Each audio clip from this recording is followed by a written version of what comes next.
Hey everyone. Tonight we're stepping into a realm where luxurious velvet mingles with the scurry of mice and some seriously questionable aromas.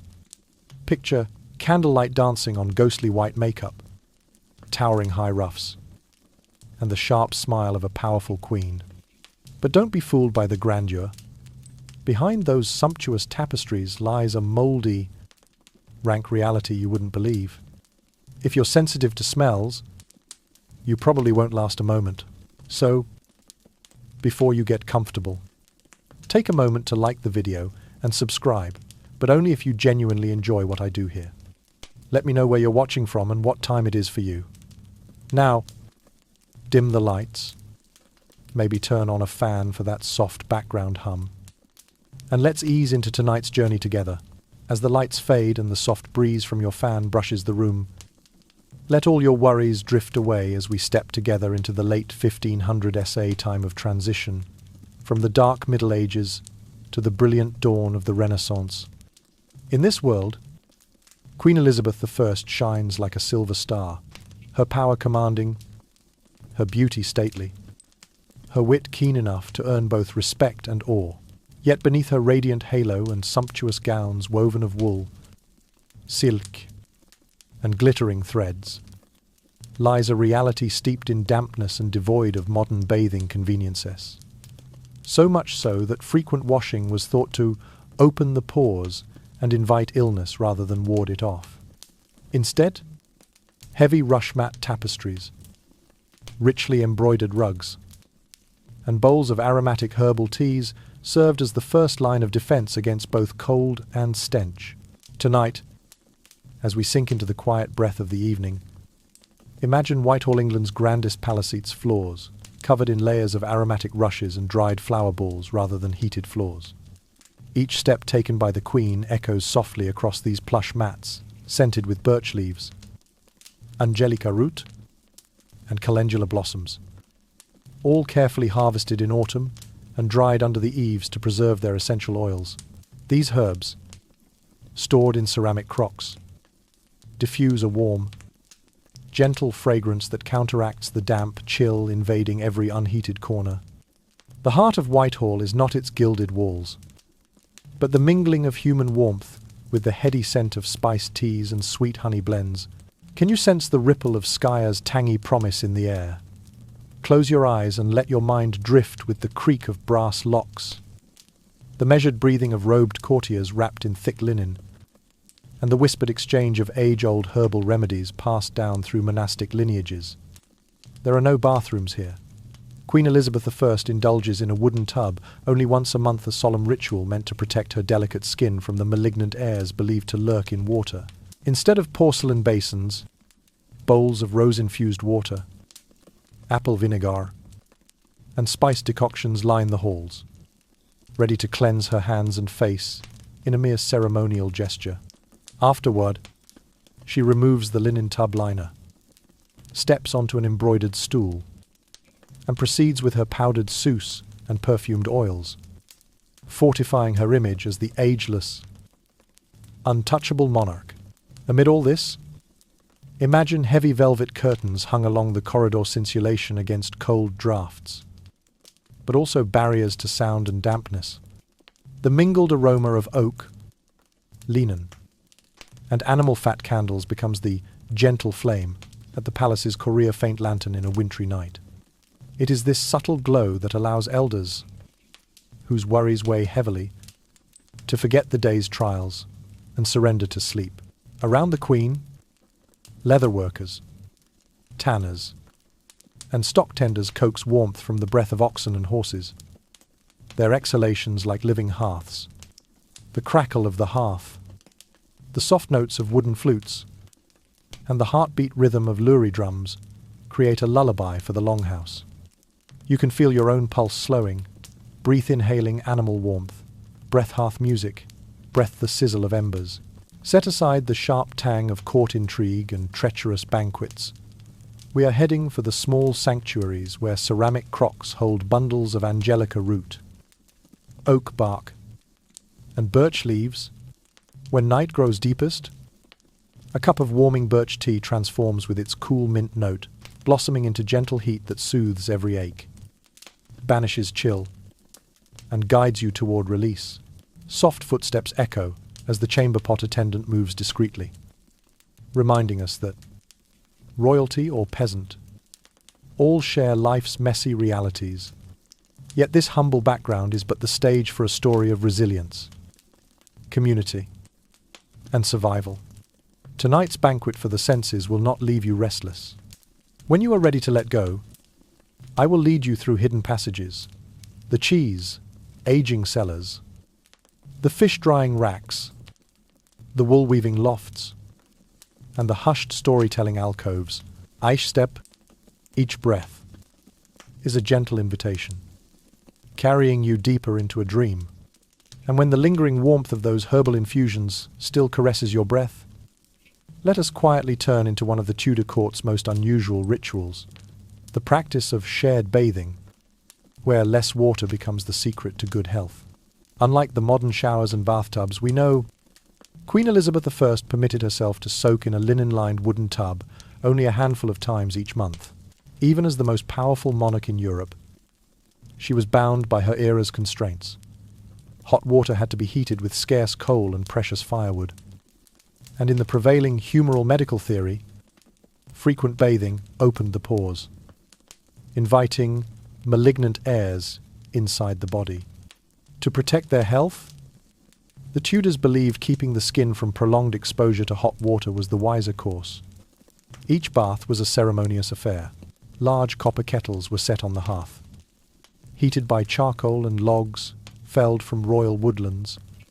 The bath water, fragrant with birch leaves, angelica root, rose petals, or handfuls of dried lavender, was brought to an ideal temperature. A fresh linen liner was spread in the bottom of the tub, the soft cotton protecting the skin from the rough wood, draped in a thin robe. Elizabeth I would step gently into the tub, her eyes half closed as she savoured the gentle steam enveloping her body. This wasn't mere relaxation, it was a dose of folk medicine. The warmth of birch leaves stimulated circulation, while the essential oils of rose and lavender soothed the mind and melted away the day's tensions. The aroma of herbs coiled through the wooden bathing chamber, mingling with the hearth's smoke to create an atmosphere so serene that even an entire court might lay down its cares and drift into dreams. When the bath ended, the water still clinging to her skin was ladled out into second and third basins, reserved for the next courtier. Firewood was precious, and charcoal ran low, so no drop of warm water could be wasted. Thus the Tudors made the most of every soaking, sharing the gift of warmth. If the Queen bathed today, the attendants could follow tomorrow and find their own brief comfort against winter's chill. And because bathing was so rare, personal cleanliness became an art of finesse, changing the linen, shift the layer of cloth next to the skin each day. At dawn, the Queen donned a fresh shift that maids had laundered, vrung, and dried in the sun, ensuring she awoke to crisp, clean fabric touching her skin. For them, dry bathing was laundry and airing, no rushing water, but the kiss of sunlight on linen. They chose linen carefully, fine, highly absorbent of sweat, quick to dry, and free of musty odors. Slipping into it felt like being draped in the first breeze of morning, reminding them that true cleanliness depended not on rushing streams, but on fresh air and gentle sunshine. Can you feel that breeze drifting through the window right now, carrying the scent of dawn's greenery? That is the real power of a dry bath. To Elizabeth I, being clean didn't mean hours under a torrent of water, but rather never wearing visible dirt, no streaks of mud on her wrists, no stale odors at her collar, not frayed, stained undergarments, her makeup ritual white lead shoes, powdered pearls. Scented oils rested on the same principle, a flawlessly smooth surface, unblemished by grime, even as it concealed the lines and scars beneath. Each morning, before stepping into her heavy brocade gown, she would simply wash her hands and lightly wipe her face with a linen cloth dipped in rose vinegar enough to lift impurities without disturbing her pores. Because of all this, the bathtub was never a display of luxury, but a mission of health preservation. In the Queen's secondary palaces and princely manors, when the weather warmed, the wooden tubs were moved outside to catch the sun's rays, raising the water's temperature and dissipating any lingering wood odors. Sometimes servants stoked a smoky fire beneath the tub's base with dried bark to infuse the chamber with herbal smoke and encourage better air circulation. It may sound labor-intensive, but compared to the risks of rheumatism, arthritis, or the infiltration of malignant airs, the Tudors saw it as a worthy investment.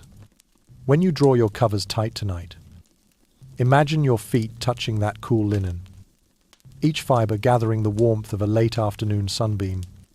You feel your body soften, your mind lighten, as if drifting on a gentle current through time. And because only a little water was used, the Queen and her court treated their skin afterward with nourishing masks, crushed angelica root, thyme, infused oil, or honey mixed with egg yolk, applied each month after their shared bath. These earthenware jars of herbs were stored carefully, to be used season after season. In winter, the warming mask kept skin from chapping, eased itching, and preserved a smooth complexion beneath layers of makeup. In the North's cold, the Tudors even built herb sauna rooms, tucked away corners where sacks of birch leaves, calendula flowers, and cardamom pods hung overhead. When candle smoke drifted up, the room filled with heady herbal vapors, Elizabeth I might simply sit there, breathing deeply to disperse long-held toxins from her lungs. It was a rudimentary space simple, rustic, yet imbued with the era's own grace. Now, as you let your body soften and follow each gentle breath, ask yourself, on a freezing winter night, what could be more comforting than a small, aromatic refuge? The mild birch, the sweet angelica all remind us that, even in adversity, humans invent ways to care for and nurture themselves. We need no modern shower, only a pinch of ingenuity and a handful of ancestral lore. And as the scent of herbal steam still lingers in the air, Queen Elizabeth I steps into the dressing chambera, magical moment, when she dons her artistic armour to shine through the long winter night. From her very first steps, Elizabeth I is guided before a large ebony-framed mirror carved with Tudor motifs. Candlelight flickers on her slightly weary face, a remnant of another long night of rulership. But in an instant, every trace of fatigue is smoothed away. Before her are the jars of Suze, a court-secret blend of white lead, and vinegar, carefully mixed by royal apothecaries to conceal childhood smallpox scars, fine lines, and to protect her delicate skin against candle smoke and cold draughts. A waiting lady gently scoops a spoonful of Suze onto the Queen's palm, while another steadies the soft linen sponge. Elizabeth I tilts her head back, eyes half closed, as the sponge applies the thick white paste in sweeping motions across her cheeks, nose, and brow. Under that paste, every wrinkle around her eyes and every blemish vanishes, leaving behind a porcelain white canvas, impervious to the passing years. The chamber is redolent with the faint metallic tang of white lead, the sour bite of apple vinegar, and a whisper of dried rose petals. In the hush, Elizabeth I hears the rhythmic swish-swish of a large goat hair brush dusting on powdered lime. This mineral powder seals the lead base and sets the foundation, ensuring her complexion remains flawless throughout council meetings and grand feasts. Next comes the pearl dust, crushed mother, of pearl blended with honey and rose petals. Applied gently to her cheekbones by deft fingers, it catches the candlelight in tiny glimmers, as if jewels were embedded beneath her skin. This gleaming highlight frames her face like a halo, a subtle signal that she is not merely a monarch, but an immortal icon. Lip color follows, beeswax warmed and mixed with powdered cochineal and red earth. Elizabeth thirst, grips the stick of crimson balm, examines her reflection, then strokes the colour along her lips in precise arcs. A second layer builds opacity and depth. Sometimes, court ladies add a trace of finely ground mercury for lasting wear, a secret whispered to underscore that power often demands a price. Her eyes receive equal artistry. Soot, black coal, lines her lashes and waterline, sharpening her gaze to a resolute intensity. Brows plucked nearly bare are refilled with a blend of ash and rodent hair, creating the illusion of a soft, arching brow above her dark eyes. Each stroke of charcoal is like a character in her political script, commanding respect, concealing vulnerability. This entire ritual can last an hour or more, depending on Elizabeth I's schedule and her mood. All the while, the room hums with the gentle murmur of ladies in waiting, the clink of glass jars, the rustle of silk, and the faint hiss of melting beeswax. It is a lullaby of luxury and ritual, coaxing Elizabeth I's mind into calm focus. When the makeup is complete, Elizabeth promoed, allowing her ladies to place her lavish wig atop her head, a crafted marvel that conceals her thinning hair. Beneath those curls, they dust fragrant lavender powder to scent her locks, leaving a trail of blossoms in her wake. A delicate lace coif and a row of pearls are arranged across her brow, finalizing her transformation into the unfading queen. At last she dons her sumptuous robes, a heavy brocade gown woven with gold thread, layered over stiff underpinnings, a corseted bodice cinched to perfection. Each fold of fabric embraces her form, each stitch a symbol of her authority. She emerges from the dressing chamber, every inch a regal vision, invulnerable even to the chill winds beyond palace walls. Thus, Elizabeth I's artistic armour is complete not merely to dazzle, but to fortify. It defies time, defies scrutiny, defies the winter's bite and the malignant airs that swirl around her throne. And now, dear listener, as you close your eyes, let the echo of brushes and whispered powders lull you towards sleep. Gentle as those linen sponges smoothing her skin, may your dreams be soft, enduring, and as timeless as the Tudor queen herself, and as traces of powder brushes, crushed pearls, and lip rouge still drift across the velvet curtains. We gently turn to Hygiene issue number 4, the Hera protective helmet, both hiding flaws and serving as a playground for uninvited guests like lice, nits, and mites. Queen Elizabeth I, own hair hereditary red from King Henry VIII, over the years of rule and sleepless nights. In an age without modern shampoo, coarse soap was too harsh, and frequent washing was believed to open the pores and invite malignant airs into the body. Thus, Elizabeth I and her court devised a perfect solution, the elaborate wig. At dawn, when candlelight still flickered in the dressing room, the wig makers stood ready beside a black ebony table. Carefully sorted bundles of real human hair, volunteered by palace women, were blended with horsehair to give fullness. Each strand was wound around a small wooden frame, woven and secured layer by layer, then attached to a sturdy linen cap precisely fitted for Her Majesty's head. Once constructed, the wig was washed in a straw and rice bran ash, rinse, sun-dried, and dyed with beetroot or marigold extracts until the red shade was warm and natural against her pale complexion. Finally, a special pommadea mixture of beeswax, linseed oil, and a few drops of rose essence was worked into the fibres to create a supple shine and a faint floral fragrance. Enough to mask the smoke of candles and hearth fires, the Queen took her seat upon a carved wooden stool, her gaze soft and eyes half closed as the assistants secured the wig with hundreds of tiny linen ties. The finished coiffure, whether cascading curls or towering waves in the latest Tudor fashion, trapped the warmth of her scalp, making the linen caul and outer veil almost balmy, a true portable hearth for the sovereign. Yet any warm refuge beckoned the unwanted. Lice and nits scurried through the wig's tangled depths. Mites hid in the fabric joints, awaiting a chance to crawl onto the skin.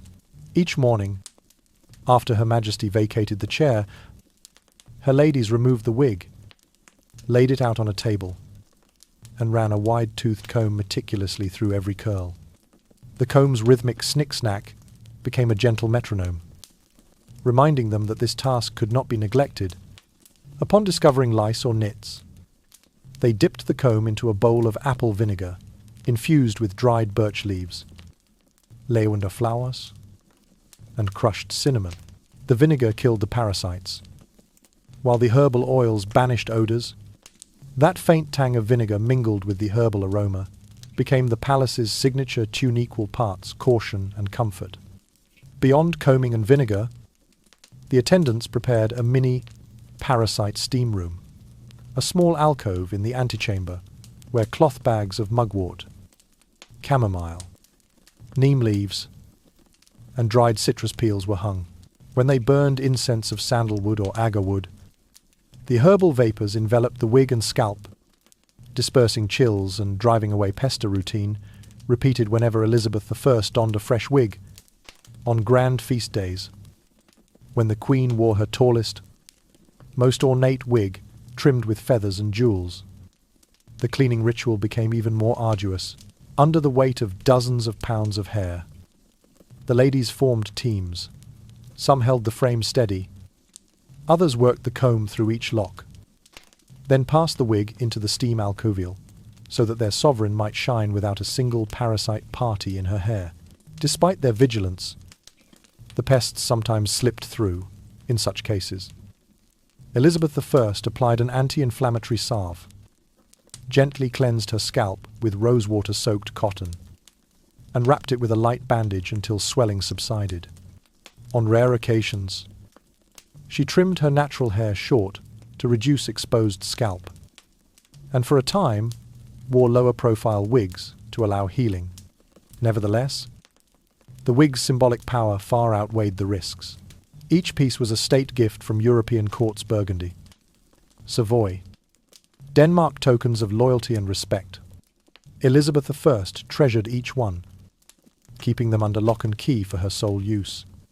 Some strands were even separated, wound into small bundles, and preserved in fine wood jar royal heirlooms of diplomatic alliance. For the palace ladies, combing the Queen's hair was more than parasite control. It was an honor, a chance to demonstrate skill and devotion. They trained to be both gentle enough not to dislodge the wig frame and keen-eyed enough to spot the tiniest louse. Their subtle snick-snack and the lingering herbal scent etched into the court's memory as a lullaby, guiding them toward peaceful sleep. And true to their low-water ethos, the Tudors nourished their scalps with herbal masks, mugwort oil, crushed angelica root, honey mixed with egg yolk, applied monthly after the shared bath. These treatments balanced moisture, reduced inflammation, and fortified hair roots. The earthenware pots were carefully stored on wooden shelves, opened only at the proper time to ensure freshness and potency. Now, as you picture that rhythmic combing sound and inhale the faint tang of herbal vinegar, ask yourself, amid frost and lice, what is the real magic? It is the ingenuity and communal spirit each comb, each bowl of vinegar, each dried leaf bundle working together to safeguard the Queen's hygiene, health, and timeless image. And as the echo of comb bristles and herbal vinegar still lingers, the velvet drapes seem to keep the memory of the Queen's footsteps. We gently turn into the palace's hidden corner, those sumptuous gowns that never meet water. In the soft glow of candlelight, Elizabeth I's wardrobe is a blaze of splendor-rich velvets, gold brocade silk, and crystal-studded damask. Each gown is a masterpiece of craftsmanship, yet trembles at the mere thought of water. One drop would fade its colors, warp its woven patterns, even unravel its golden threads. The Queen understood. To preserve these robes in pristine form, It was best never to bathe them. Rather than scrub with harsh soap, her ladies used stiff brushes to sweep away dirt each, stroke gently, coaxes dust, powdered makeup, and traces of spilled food from the pile of velvet. Then they tapped the cloth lightly against a wooden frame. The soft clack echoed like a lullaby through the Tudor chambers, dislodging unseen particles. Finally, gowns were hung on tall beams, letting the morning breeze breathe life back into the fibers, as if the dresses themselves exhaled relief. Yet this quiet ritual concealed a secret. Tucked into every fold of brocade lay tiny sachets of lavender, mint, and birch leaves. When the Queen donned her gown, each step released a ghost of herbal scent, masking body odors, lingering drizzle of wine, and if one dared imagine hints of power. Occasionally, the royal household joked that she was parading on a living carpet of flowers rather than merely crossing a dusty floor. Ironically, while the outer fabrics remained untouched by water, the linen shifts beneath those simple undergarments next to her skin were the only garments laundered daily. That was the court's only dry bath. The underlinen bore the sweat and oils of her body and was scrubbed, rinsed, and hung in the sun each dawn. To be clean meant having no visible stains, no sour odor enough so that Elizabeth I could wear any layer of brocade without suspicion. Sometimes a stubborn stain marred the brocade crumbs from a banquet, a smear of rouge along the hem. In those cases, courtiers lightly dabbed the spot with a linen cloth dipped in diluted apple vinegar, blotting gently and drying immediately. This blend of spot cleaning and concealment apple vinegar as a magical elixir erased any evidence without dissolving the delicate weave. At grand feasts, the Queen donned dozens of pounds of fabric, each layer arranged with precision. One can only imagine her wry thought, if only rain could wash my gowns for me. But, of course, rain was the last thing her silks ever encountered. Instead, they breathed in the breeze, felt the gentle taps of brushes, and smelled of hidden herbs cycle that defined Tudor luxury. A few expert attendants even repurposed worn scraps, patching holes and reattaching fallen sequins, then brushing on fragrant powder to revive the fabric's luster. Watching them stitch golden thread by candlelight, one realizes that even the grandest opulence required diligent care and endless toil. Now, close your eyes and imagine that brocade swaying in the breeze, the dust lifting under the brush's stroke, the herbal sachets releasing their gentle aroma. Feel the cool linen next to your skin, protected from the outer world of glittering silk. And when that last whisper of lavender and mint has settled, we will move on to Hygiene issue number 6, Chamber Pots and Garderobes, where the gory secrets of Tudor waste management await.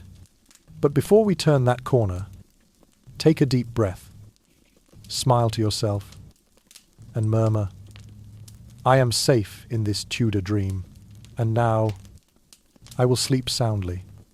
Olu.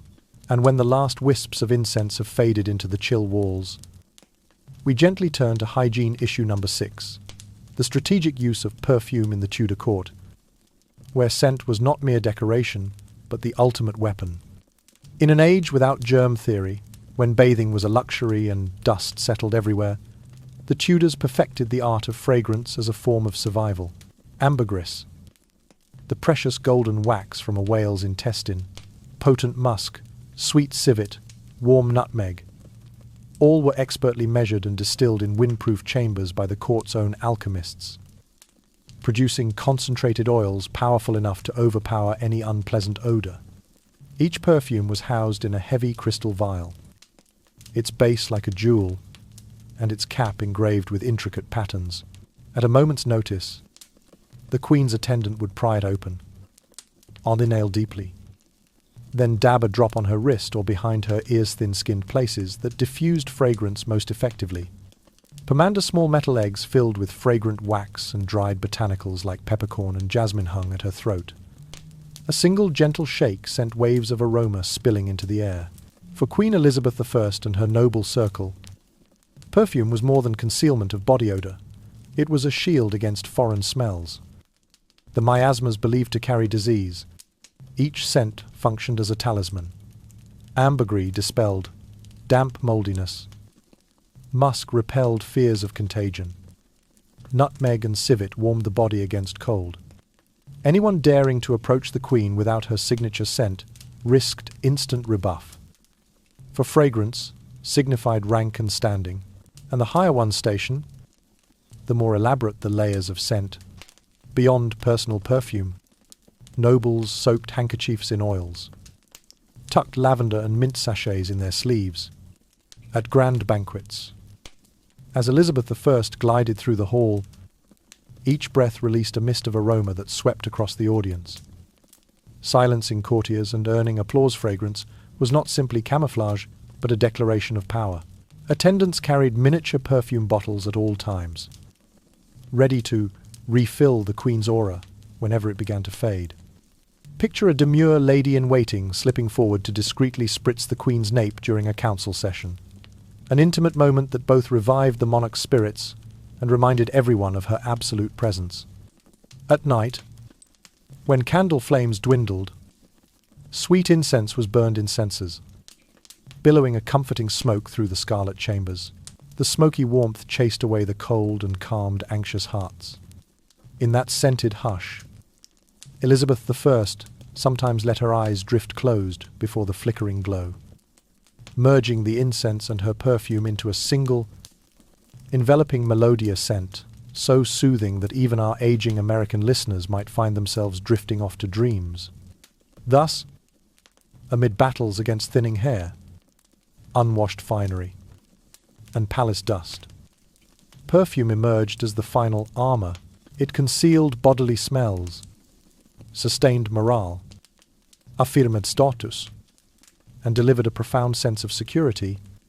If you're ready for the next chapter, the hidden secrets of Tudor chamber pots, garderobes, and latrine pit steak. A deep breath now, and let the ambergris and musk lull you into a peaceful sleep. And, as the last wisp of Angelica tea still lingers in the warm air, we gently turn to Hygiene issue number 7, Oral Care and the Art of Strategic Breath. In the Tudor court, a sweet tooth was a badge of power-candied meats, bathed in sugar, fruits soaked in honey, rich wines brimming with sweetness. But without modern toothbrushes or toothpaste, the enamel of even the strongest teeth suffered terribly. Queen Elizabeth I was no exception, nestled amid silks and jewels. Her pearly white soon developed brown stains, tiny fissures, and deep cavities that crept through the gaps. Each morning, she began her dental ritual with pumice powdera, finely ground volcanic pumice. A soft linen cloth dabbed in that abrasive white dust was rubbed gently across tooth and gum, the faint scraping sound echoing in her private chamber. Next came a swipe of rose vinegar on another cloth, lightly buffing away residue and, as they believed, killing harmful gaps. Finally, she rinsed with sweet whinny, last attempt to coat and cleanse her aching teeth. Yet even these measures could not halt decay. As cavities gnawed deeper, the pain became relentless. Royal physicians brewed a primitive anesthetic of crushed peppermint leaves mixed with local honey and alcohol. They painted this numbing paste onto the swollen gum, hoping the mild sting would dull sensation. Then, by candlelight, they wielded crude metal pincers to clamp down on the painful tooth and pull it free.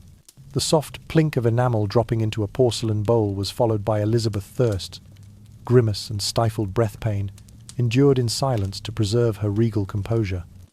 Her wound was then dressed with linen soaked in a solution of vinegar and oak bark infusion, believed to disinfect and staunch bleeding. Over the following days, Elizabeth I withdrew from public banquets, reclining on velvet cushions as she sipped Angelica tea to soothe swelling.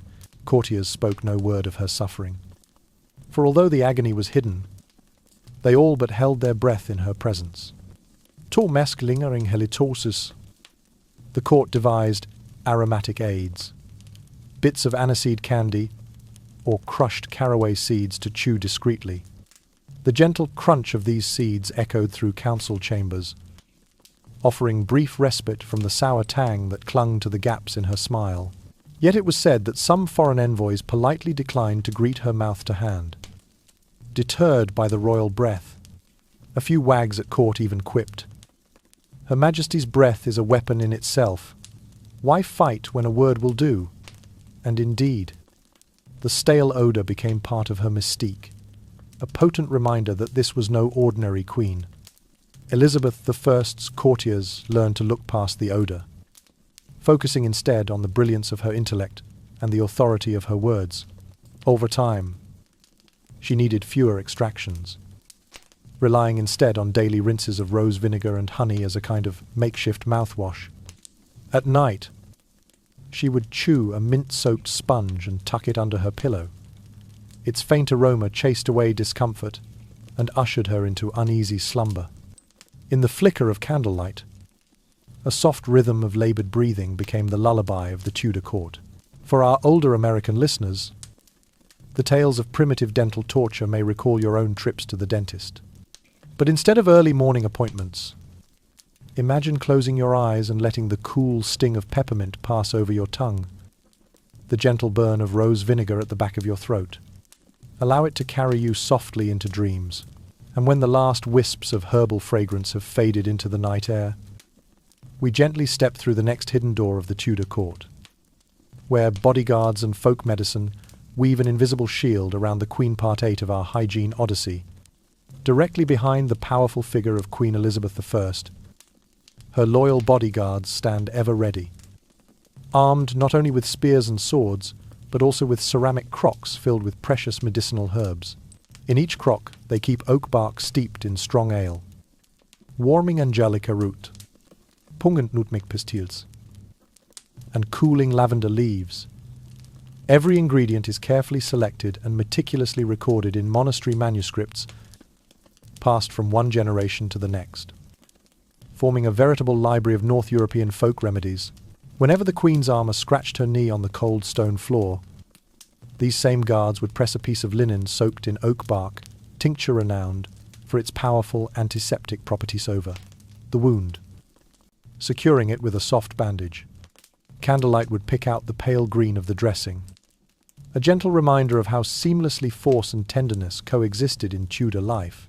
After long council sessions that left Elizabeth I's voice hoarse, the royal physician would mix a syrup of angelica root, thin slices of the root simmered in local honey, spiked with a dash of fresh ginger. A single spoonful soothed her throat, quelled the cough, and restored the clarity demanded by her proclamations to all of Europe. In the biting cold of winter, bodyguards would brew birch leaf tea, dried birch leaves boiled in an earthenware pot. With a scattering of lavender blossoms, the steaming cup would diffuse a gentle, minty warmth throughout the Queen's body, dispelling chill and clearing her mind before the next round of formal receptions. Each remedy's plant name, harvest season, preparation method, dosage was recorded in painstaking detail. These volumes, housed in the monastery's archives, were tended by monks who served as both physicians and librarians. In the quiet of the night, the rustle of vellum pages and the faint musk of ink bore witness to their devotion. Preserving a precious legacy of North European folk medicine, Elizabeth I guards and physicians did more than treat wounds. They taught preventative care to the court. They advised sipping oak bark decoctions during outbreaks of malignant airs. Believing the tannins would strengthen blood vessels and stave off inflammation, they prescribed a daily nibble of nutmeg pistils to warm the body's interior, guarding heart and lungs against winter's bite.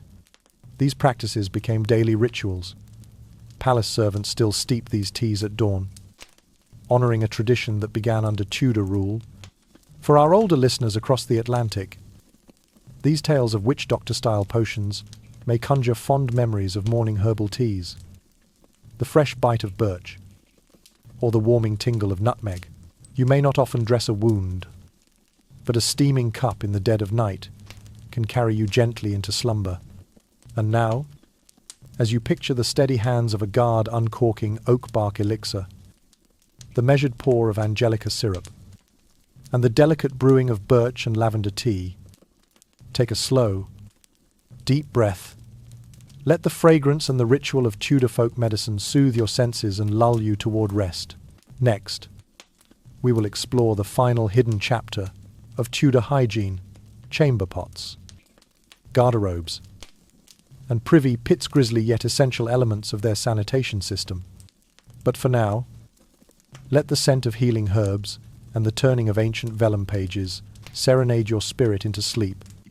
And when the lingering scent of angelica tea and lavender still haunts the warm air, we gently turn to hygiene issue number 9, natural disinfection and limited personal cleansing. In Tudor times, there were no modern flush toilets. Instead, they used garderobes wall, embedded privies built into the castle, ramparts that dropped debris straight down into the moat below. During daylight, the small trapdoors remained tightly closed, only under cover of night. When torchlight was low, would servants open them to dump the waste, ensuring any passer-by in the streets below was spared a sudden, unpleasant surprise. The soft plop of nighttime disposal echoed like a whispered secret through the stone corridors. For the Queen herself, the place of personal relief was a far more dignified affair. The close stool, this was a velvet, upholstered chair with a circular opening at its centre, designed for royal use in complete privacy. It stood within a curtained alcove lined with thick rugs to muffle sound. Under the seat sat a fine porcelain chamber pot, tended by the groom of the stool, Elizabeth I's most trusted attendant. After Her Majesty had finished, the groom would discreetly remove the pot, empty and rinse it, dry it out in the sun, and then empty its contents down one of the garderobe shafts under cover of darkness. Of course, the Queen's personal cleansing did not end there. In her private apartments stood a copper basin filled with water, vinegar, and crushed mint leaves for hand washing before and after every meal. A soft linen cloth, soaked in this herbal solution, would be used to gently wipe her palms, the backs of her hands, and her fingernails.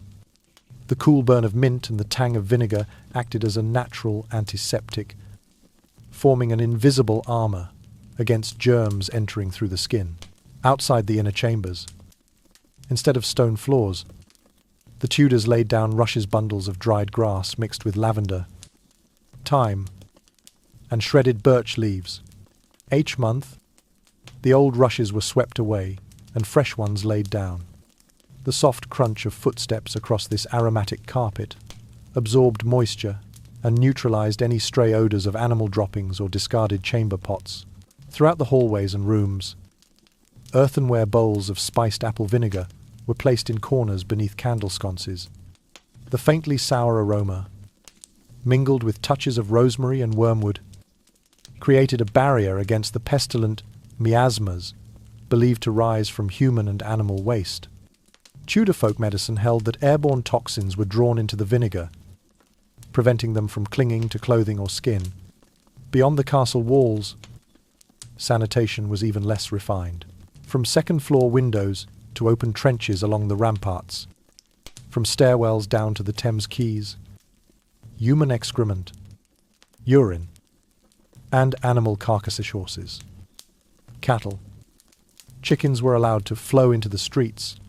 Some enterprising servants rigged rope and pulley systems, hauling waste barrels aloft before tipping them into the river's current, ensuring the stench remained a mystery to any onlooker below. At night, when London slept, the distant plop of garderobe activity became the city's unofficial curfew bell. Flickering torchlight in narrow apertures barely revealed the shapes of cloaked figures methodically dumping their loads. To mask the smell of decay, incense burners were lit in the corridors. The steady swirl of wood smoke and herbal ash created a surreal atmosphere, Tudor power cloaked in mystery, and the faint scent of burning sage.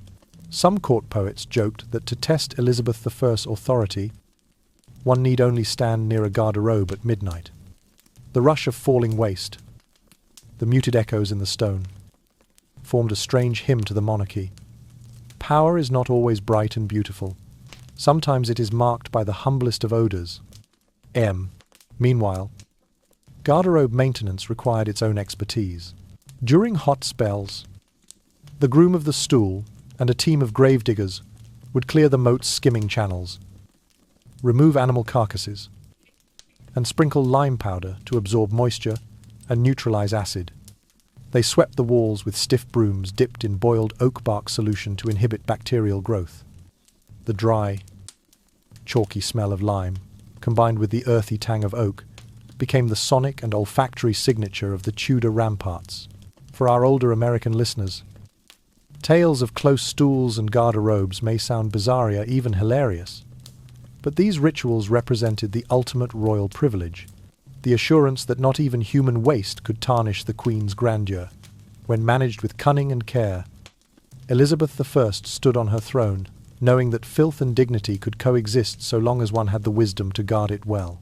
And when the garderobes fell silent at dawn, and the vinegar bowls and rush carpets lay fresh again, we bring this odyssey of Tudor hygiene to a close. May you rest reassured that, even amid the most challenging circumstances, humanity finds ways to preserve personal cleanliness through velvet close stools or secret garderobe shafts and drift into peaceful slumber. And as the scent of Angelica tea still lingers in the air, we gently turn to part 10, diet and the body odor of food. At the grand feasts in Tudor halls, tables groaned under roasted meat's crispy pork, herb-rubbed poultry, and richly glazed game birds alongside wooden trays piled high with salted fish, herring, cod, and flounder cured in thick layers of salt and dried in sea breezes. Glimmering atop stands of carved oak were sweet wines imported from the Caribbean, spiked with refined cane sugar. This protein and sugar-heavy diet made the breath of every guest a potent weapon. The aroma of charred fat, fermented fish, and heady wine filled the hall so thoroughly that courtiers would carry small pouches of aniseed, cloves, or dried onion spices, chewed discreetly to mask offending odors.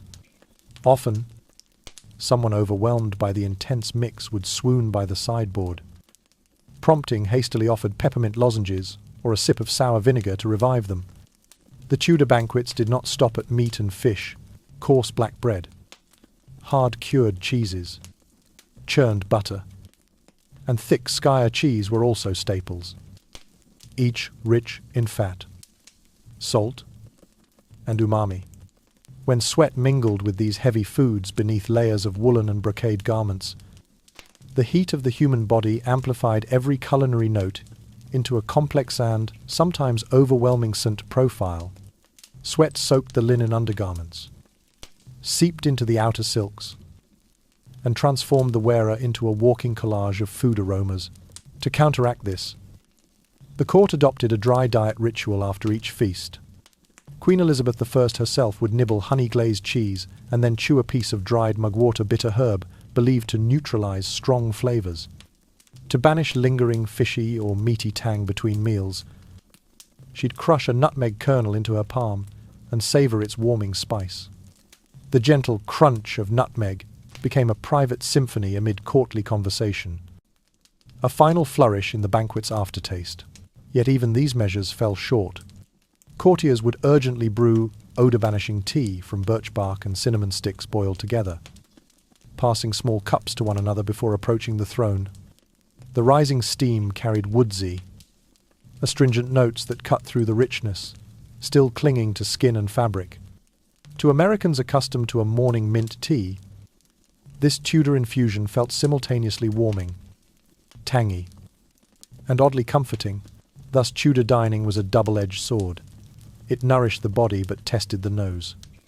The interplay of roasted meat, cured fish, sweet wine, and pungent spices forged an olfactory tapestry that challenged every sense.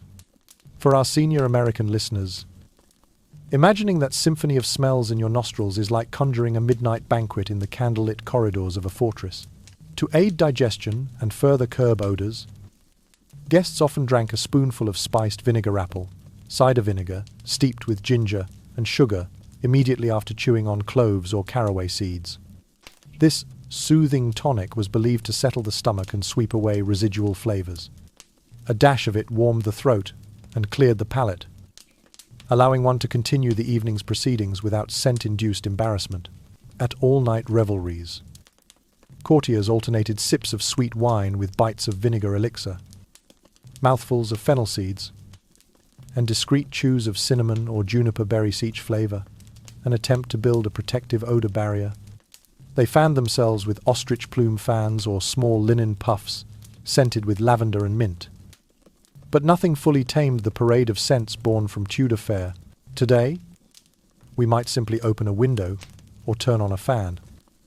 But the Tudors had only feather fans, cut-leaf pouches of herbs, and their own willpower.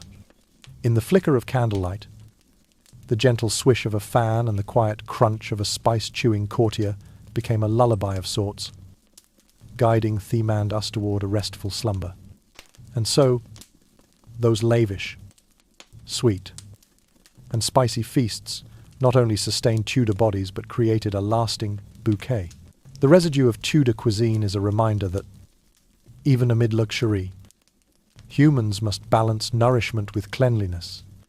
Through chewing spices, sipping vinegars, and brewing fragrant teas, they forged a path toward both survival and serenity. Now, close your eyes and taste the tang of spiced vinegar, the sweetness of honeyed cheese, and the gentle warmth of cinnamon on your tongue. Let these flavors carry you into dreams soft, rich, and utterly Tudor. And as the last wisps of birch leaf tea and nutmeg pistils still linger in the warm air, we gently turn to Hygiene issue number 8, Oral Care and the Art of Strategic Breath.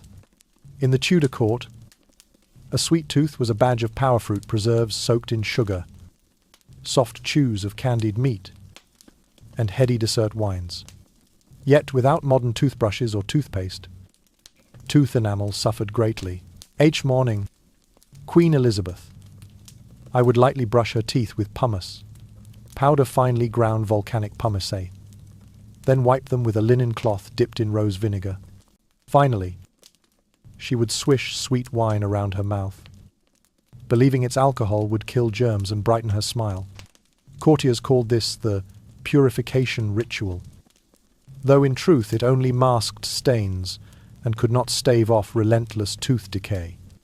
When cavities crept into her dentin, the pain was unceasing.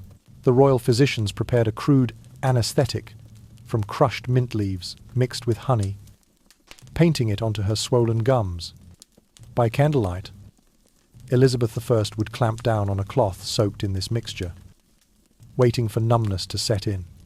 Then, the physicians would bring forward rough metal pincers, clamp onto the aching tooth, and pull hard its soft plink into a nearby bowl eclipsed by the Queen's clenched eyes and stifled gasp.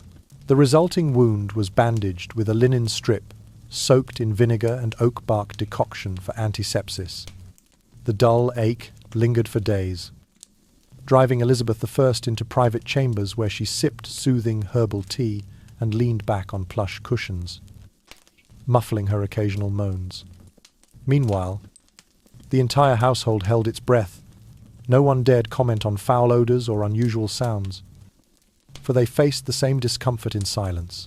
At times, to disguise lingering halitosis, the courtiers devised an odor-banishing remedy, pressed mint lozenges or caraway seeds chewed discreetly.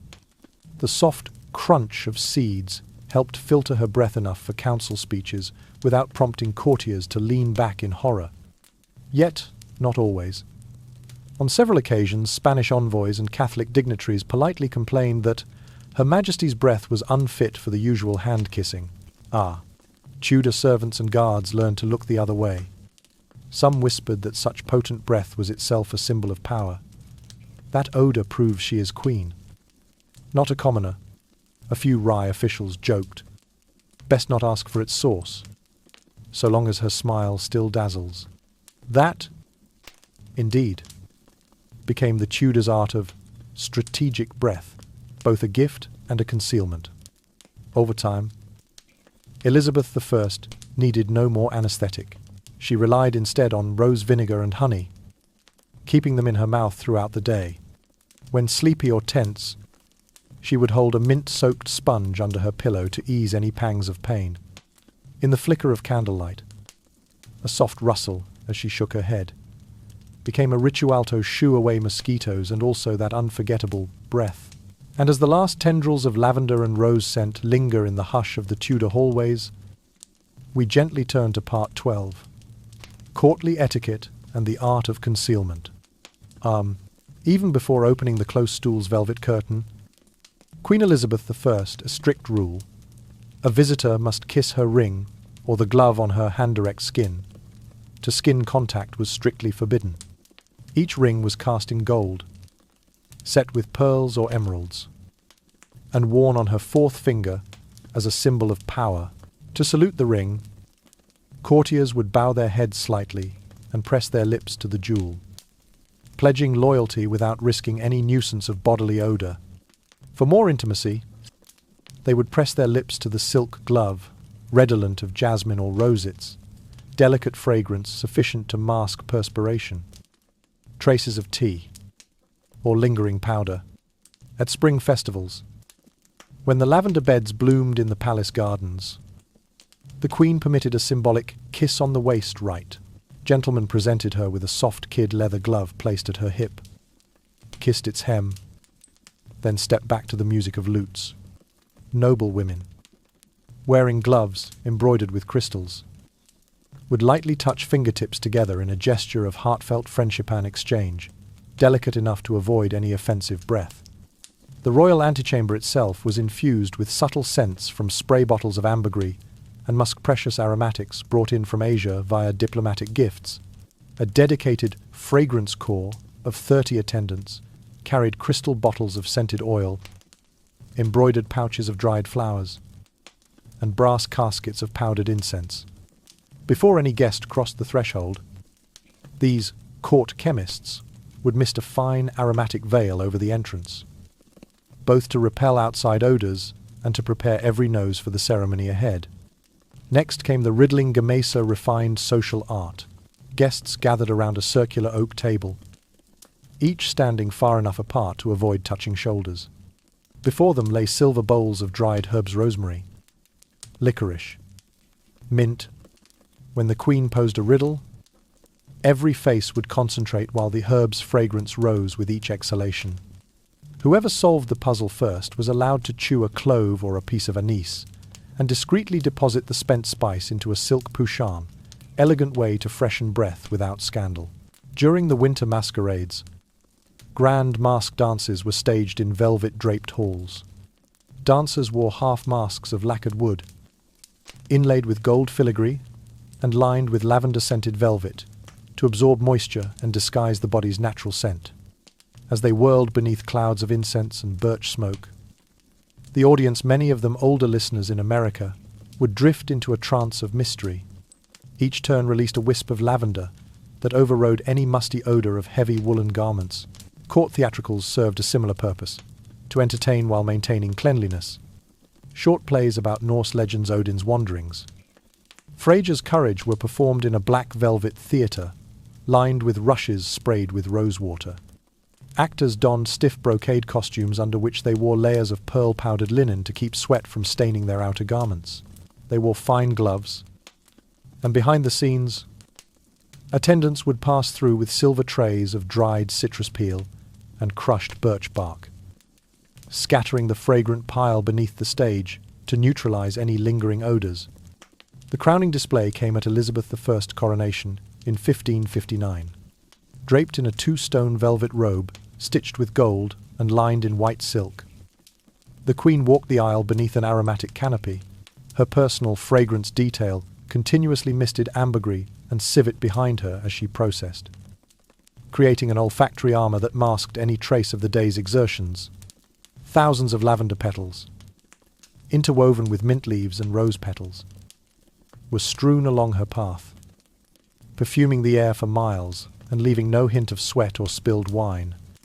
At the staged mock wedding to secure alliances with the Habsburgs, The bride wore a white brocade dress inlaid with Austrian crystals.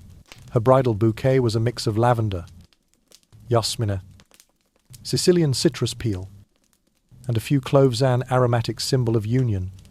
Court guests each held an ostrich feather fan, scented with jasmine, fanning gently to distribute the fragrance and avoid any unwelcome body odors. During the passing of the pomander ritual, a small brass pomander containing a blend of spices was handed from one masked guest to another over their shoulders, never touching skin, preserving both ceremony and hygiene. After each grand event, the fragrance team never rested. They rolled up petals, gathered herb pouches, and stowed them in mother-of-pearl inlaid wooden boxes. Velvet draperies were rolled up and aired, the rush carpets laid out again beneath warm sunlight to kill any remaining bacteria and absorb moisture. Their painstaking work guaranteed that when the doors reclosed, the chamber would be as fresh and fragrant as the moment it first welcomed royalty. For older American listeners, these images may evoke the comfort of a favorite armchair scented with lavender oil while wrapped in a soft throw. The Tudors, too, used every tool at their disposal to maintain elegance through powdered gloves, Mr. Drobes, and scented corridors, ensuring that, even when natural odors abounded, the court always breathed in refinement. Now, close your eyes and imagine the gentle brush of a hand-stitched glove, the soft sparkle of a masked dance beneath a lavender haze, and the faint mist of rose and ambergris that follows royalty's every step. Let this delicate orchestration of scent and ceremony lull you into peaceful dreams. And when the last wisps of rose, leona, and incense have faded in the Tudor Great Hall, we gently step into Part 13, the nobility's imitation and obsession. R34. As soon as Queen Elizabeth I set her exacting standards for cleanliness and scent, the English nobility, ever eager to align themselves with power, rushed to copy every detail. First came the immortal complexion. Noble women began applying white lead powder each morning, mixed with vinegar to form a smooth base. It concealed wrinkles and pockmarks. Despite the known risks of skin inflammation and chronic lead poisoning, no one dared show their natural skin and risk being judged inferior to the Queen. Next, wigs became a national fashion craze, originally reserved for Elizabeth I and her closest ladies.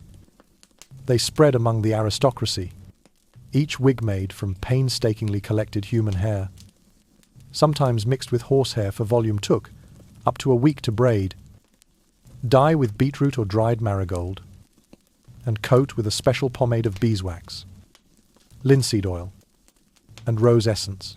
Any lady not wearing a towering Tudor curl risked being labelled out of style. Gloves were more than an accessory.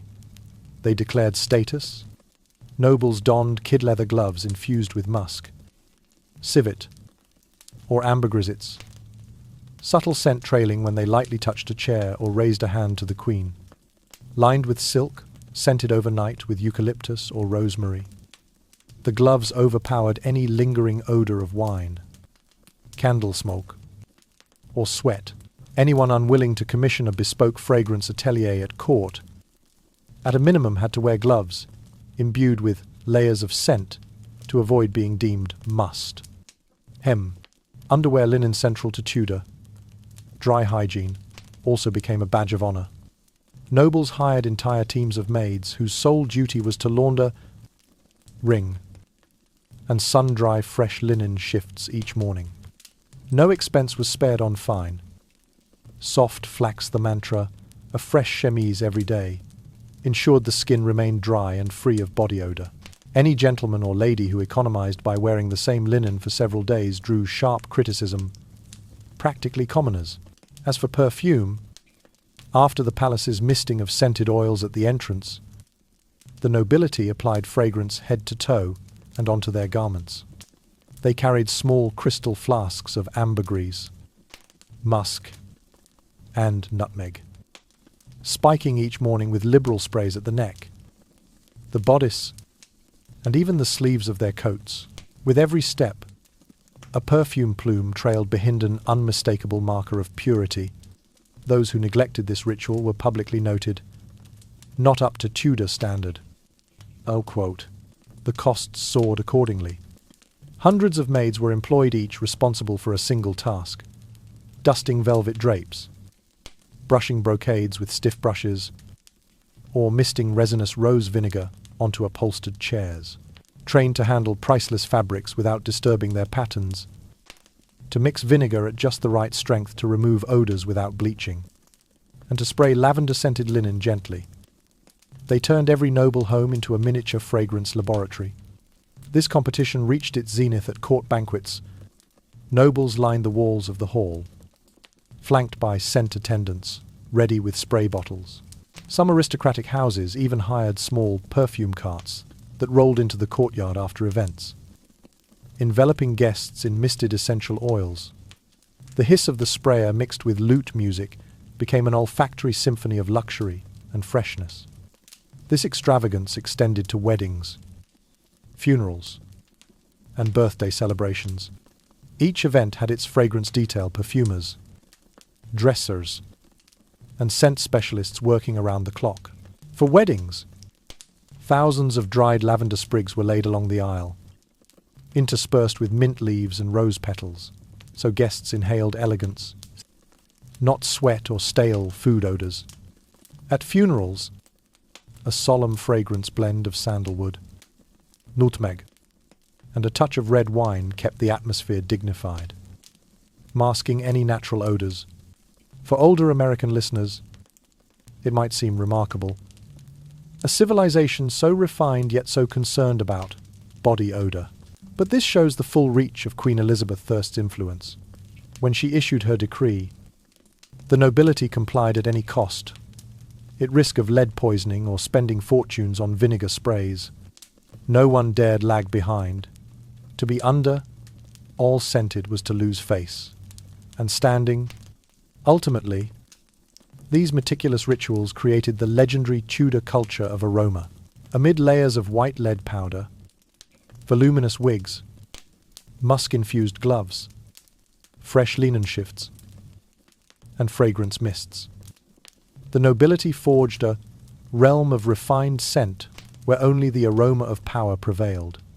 Now, as you imagine the luxury of Tudor aristocrats, close your eyes, inhale the gentle breath of lavender and rose, and let that scented rhythm lull you into peaceful sleep.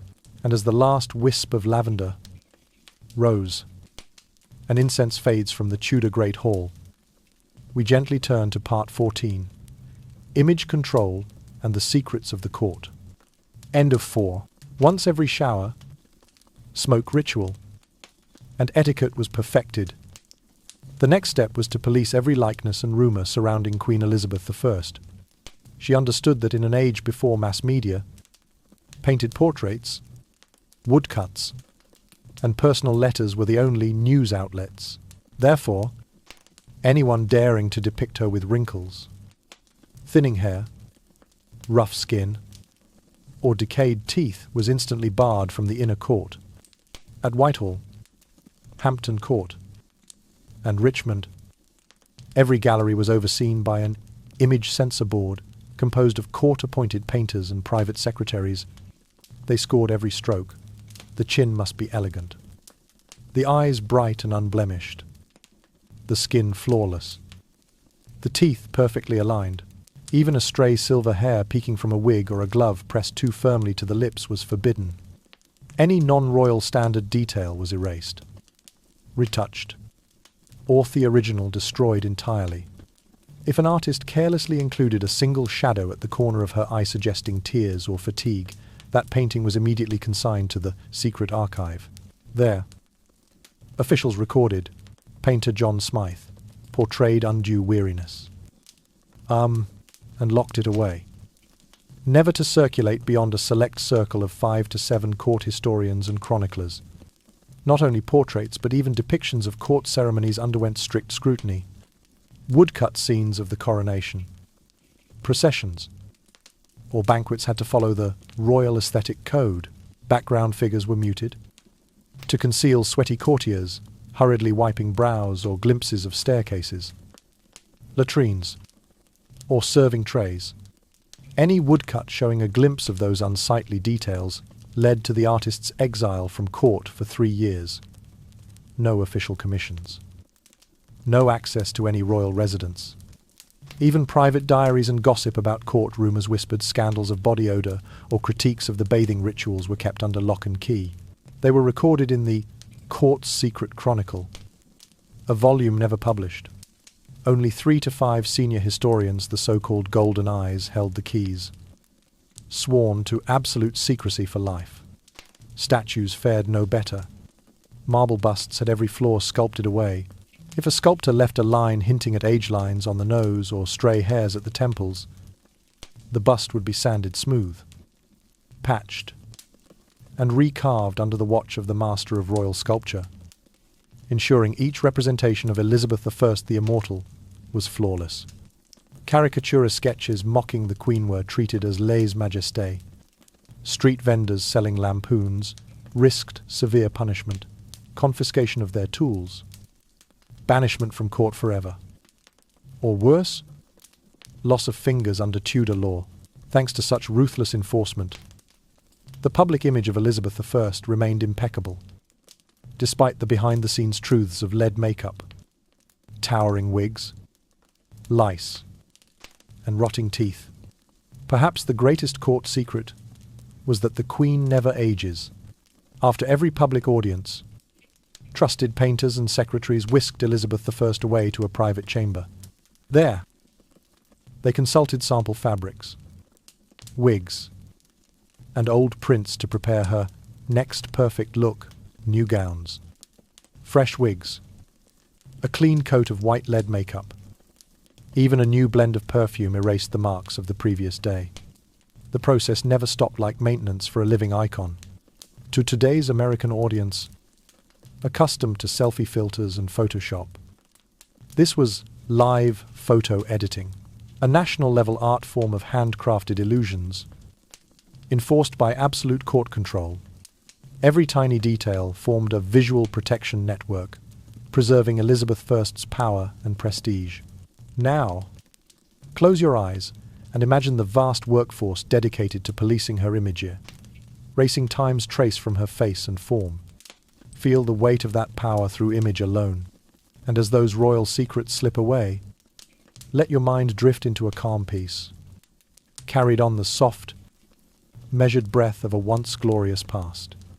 And when the final wisp of lavender, rose, and incense has faded from the grand Tudor halls, we gently turn to part 15, Legacy, Humane Reminders, and the Lullaby. Alt. In her final days, Queen Elizabeth, I departed this world in profound solitude. Beside her sat the court physicians with their jars of herbal remedies, angelica root, dried chamomile, mint leaves, while soft prayers echoed through the chamber. Flagon lamps sputtered out, dripping wax onto the cold stone floor. The velvet curtains hung heavy and moth-eaten. The candle-drenched draperies curled and brittle. This was the last quiet stage of a human monument, revered yet utterly alone.